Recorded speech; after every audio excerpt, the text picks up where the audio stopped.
സ്നേഹമുള്ളവരെ, 50 നോമ്പിൻ്റെ 9ാം ദിവസത്തിലേക്ക് കടന്നിരിക്കുകയാണ്.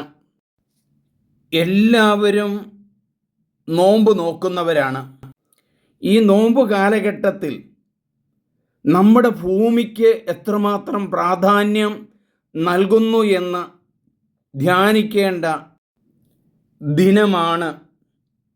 ബൈബിളിൽ ഉൽപ്പത്തിയുടെ പുസ്തകത്തിൽ 2-ാം അധ്യായം 15-ാം വചനം പറയുന്നു, ഏദൻ തോട്ടം കൃഷി ചെയ്യാനും സംരക്ഷിക്കാനും ദൈവമായ കർത്താവ് മനുഷ്യനെ അവിടെയാക്കി. ഈ വചനത്തിൽ 2 കാര്യങ്ങളാണ് പറയുന്നത്. ഭൂമിയിൽ കൃഷി ചെയ്യുവാനും അതിനെ സംരക്ഷിക്കാനുമാണ്. ഭൂമിയിൽ നിന്നുമാണ് മനുഷ്യന് ഭക്ഷിക്കാനും പാർപ്പിടവും എല്ലാം ഉണ്ടാകുന്നത്.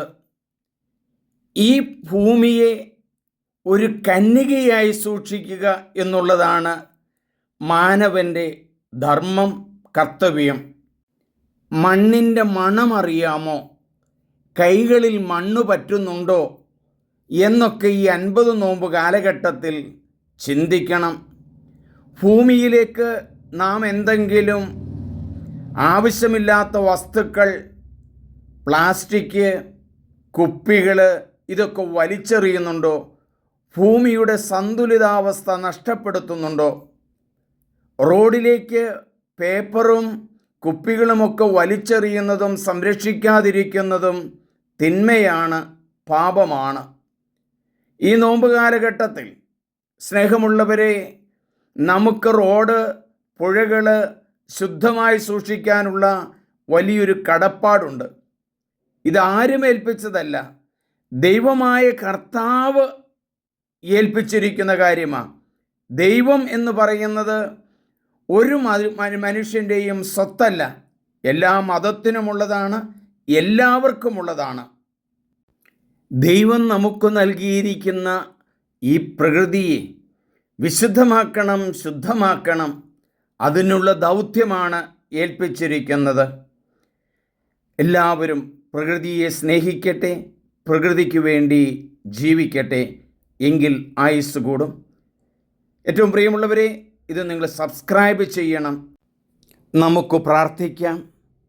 ദൈവമേ, അങ്ങ് ഭൂമിയെ സൃഷ്ടിച്ച് കൃഷി ചെയ്യുവാനും സംരക്ഷിക്കാനുമുള്ള ദൗത്യമാണല്ലോ ആദത്തെയും ഹവ്വായെയും ഏൽപ്പിച്ചത്. ആദം ഞങ്ങളാണ്, ഹവ്വ ഞങ്ങളാണ്. ഭൂമിയെ അതിൻ്റെ കറ കൂടാതെ, മോശമാക്കാതെ നിർമ്മലമായി കാക്കാനുള്ള വിവേകം ഞങ്ങൾക്ക് നൽകണമേ. ഞങ്ങളുടെ തോടുകളിലും പുഴകളിലും കടലുകളിലും ഭൂമിയിലും അതിന് ഹാനികരമായ ഒന്നും വിഷവസ്തുക്കൾ ഇടാതെ, വലിച്ചെറിയാതെ നിർമ്മലമായി കാക്കാനുള്ള ഒരു നല്ല വിവേകവും നല്ല മനസ്സും സർവ്വ മനുഷ്യർക്കും നൽകണമേ. എല്ലാം മനുഷ്യന് വേണ്ടിയാണ്. മനുഷ്യൻ സന്തോഷിക്കാനും നല്ല കുടുംബജീവിതം നടത്താനുമാണ്. ദൈവം നിങ്ങളെ അനുഗ്രഹിക്കട്ടെ. എൻ്റെ പേര് സണ്ണി പുൽപ്പറമ്പിൽ.